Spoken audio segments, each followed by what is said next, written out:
செய்திகள். இறுதி சுற்றுக்கு யார் தெரிவு செய்யப்படுவார்? சரிகமபாவில் ஓல்டிஸ் கோல்ட் சுற்று நடைபெற்றதை நீங்கள் அறிவீர்கள். இதில் தேவயானி மகள் சிறப்பாக பாடியிருந்தார். அதேபோன்று இலங்கையைச் சேர்ந்த சபசனும் சிறப்பாக பாடியிருந்தார். சரிகமப பல சுற்றுக்களை கடந்து வந்து தற்பொழுது இறுதிச் சுற்றை நோக்கி அது வேறு நடை போட்டுக்கொண்டு செல்கின்றது. 12 போட்டியாளர்கள் இருந்த சந்தர்ப்பத்தில் 6 போட்டியாளர்கள் இறுதிச் சுற்றுக்காக தெரிவு செய்யப்பட இருக்கின்றார்கள். அந்த போட்டியாளர்கள் எந்த நிலையிலும் விட்டு கொடுக்காமல் பாடக்கூடிய போட்டியாளர்கள்.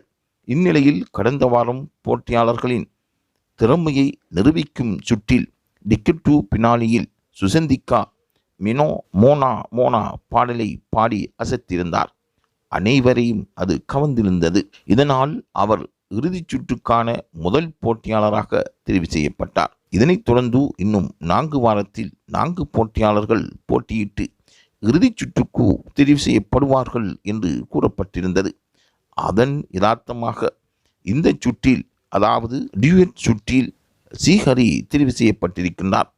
இனியா அல்லது சபேசன் தெரிவு செய்யப்படுவார் என்று எதிர்பார்த்திருந்த சந்தர்ப்பத்தில் ஸ்ரீஹரி தெரிவு செய்யப்பட்டது பலரையும் வியப்படை செய்தது. ஆகவே யார் வெற்றி பெறுவார் என்பதை தீர்மானிக்கும் வாய்ப்பு நடுவர்களுக்கே கிடைக்கப்பெறும்.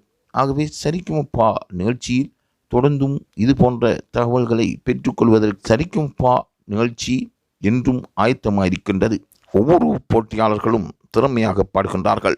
அடுத்த தெரிவு யாரை நோக்கி செல்லப் போகின்றது என்று லைவ் தமிழ் செய்திகள் எதிர்பார்த்து கொண்டிருக்கின்றன.